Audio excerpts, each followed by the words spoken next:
कृषकाची कृपा. एक कृषक होता, तो ऊसाच्या शेतात काम करत होता.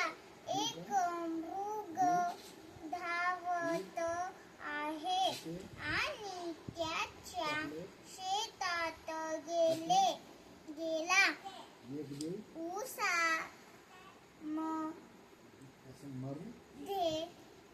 ऊसामध्ये तो मृग लपून बसला.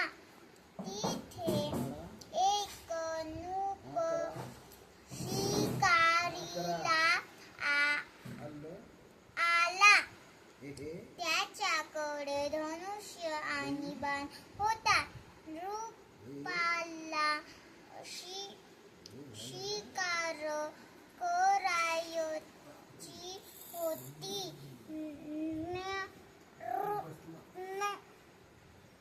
नृपाने कृषकाला विचारलं, तो मृग कुठे गेला? कृषक